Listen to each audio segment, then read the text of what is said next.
lights will guide you home and ignite your bones, and I will try to fix you. Hello YouTubers and welcome to my latest movie review. Today I review Abominable, the latest movie from the folks at Dreamworks Animation Studios. They previously released How to Train Your Dragon 3: The Hidden World. That was their last movie that they did back in February. So this is their next film. Okay, so Abominable. By the requests, interest of my friend Lee O'Brien, the Dragon Critic, he's a subscriber of mine. He reviewed this movie himself recently. Do go check it out. And he was curious to know what I thought. So I thought, well, okay, I'll go and see it, even though the trailers didn't really grab me. But the story of Abominable basically goes as follows. It centres around this young girl known as, I forget her name, Yi. She comes across this Yeti who just unexpectedly appears out of nowhere. Literally, it is unexpected. And she befriends him, and with the help of these two guys known as Jin and Peng, she goes on a quest to get to Mount Everest to bring the Yeti back to his family, and she actually calls the Yeti Everest. Meanwhile, the villains, Mr. Burnish and Dr. Zara, they are trying to capture the Yeti so that Burnish can display it as a great discovery. He's an explorer who's discovered many things, including these really weird snakes as well, and he's trying to, exploit it. So yeah, you've seen this story before. But that's essentially the main gist of the movie. So, Abominable. This movie is fine. It's fine, There is nothing remotely groundbreaking, or there is nothing remotely terrible about this film. It's just somewhere in the middle. I'm going to say it's decent. It's a decent movie. It's hardly compelling. But I think as a kids movie, it works, and it's a lot better than Smallfoot was last year compared to the last movie about Yetis that I saw. Oh god, Smallfoot was disappointing. This one is a bit more fun. It's more fun. It's enjoyable. The story is virtually nothing. It's virtually the story we've seen before. There's also this subplot about the girl Yi. She's grieving for her long lost father, and her violin instrument plays a part in the movie because it was what her dad used to play. And yeah, it's a fun movie. It's not perfect by any means, no way. I have a few problems with this film. First of all, the villains. The villains are incredibly underwritten in this film. Eddie Izzard's character is so generic. He's just this, billionaire explorer guy. He reminds me of the character from Up. Charles Muntz, the explorer from Up, who wants to capture the bird. It basically is the same thing as that.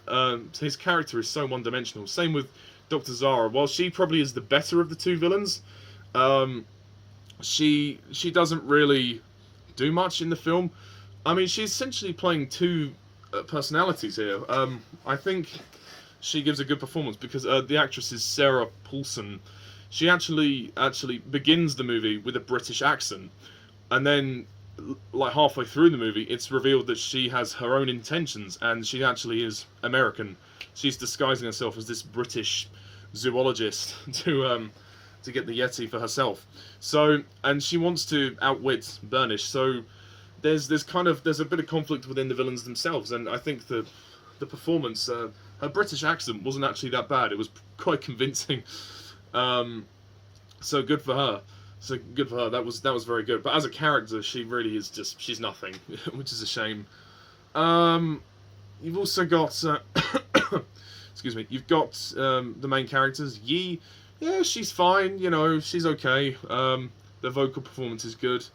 Same with Peng, the boy, voiced by Albert Tsai. I think that's how you say his name, Tsai. If I pronounce that wrong, I do apologise.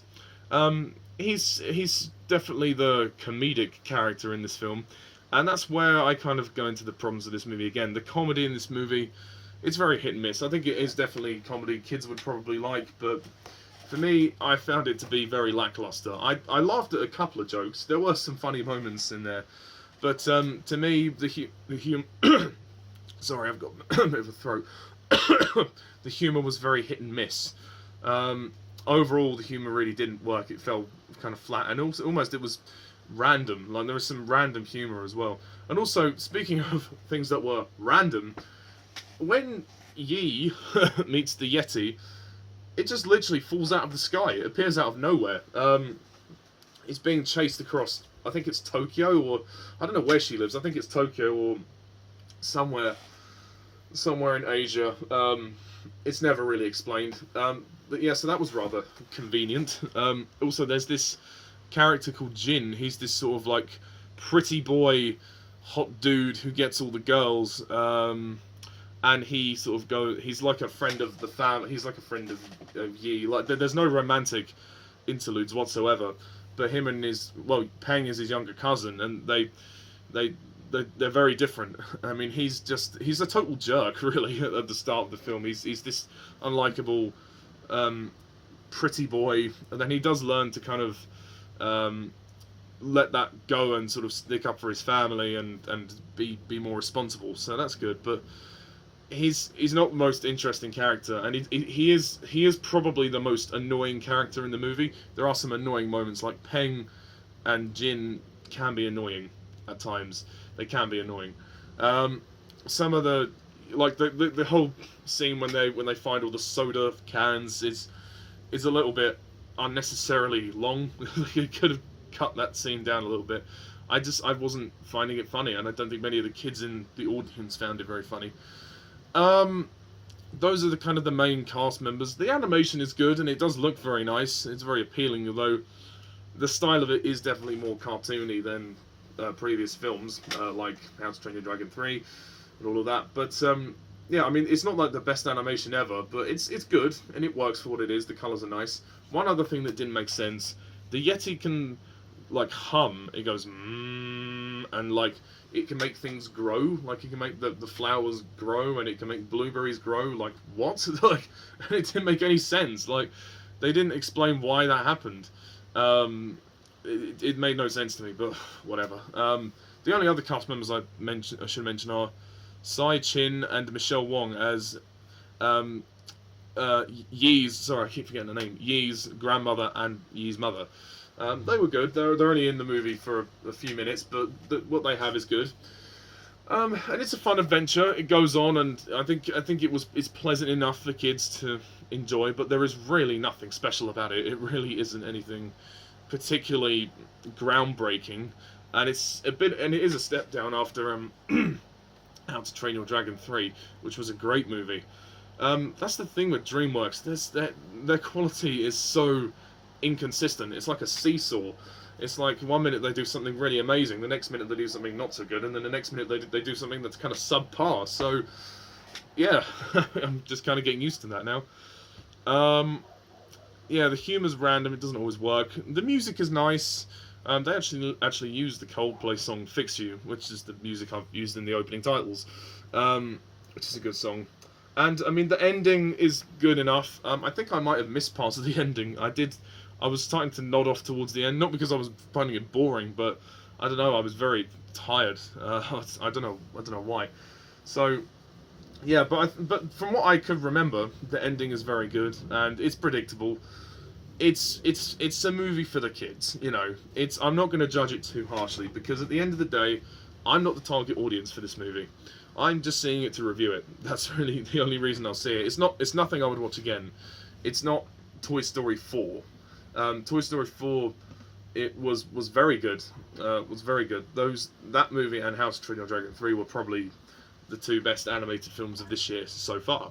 I don't think there's many more animated films left to come out this year, but those two are very strong.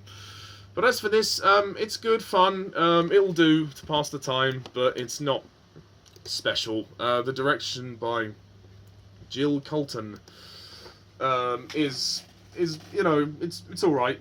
It's good enough. But take your kids to see it in the half-term week, because I think it's something cheery enough for them to enjoy. It's something simple, but I think anybody potentially over the age of 10 may not enjoy it. I mean, I don't know. I mean, I could be wrong. I mean, if you're over 10 and you want to go and see it, fine, do it. Don't let me stop you. But as for my final conclusion, I can't really say much more. I'm gonna have to rate this movie. I'll give it a 7 out of 10.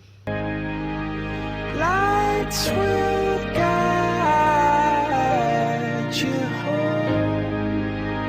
And Yeah, it's decent.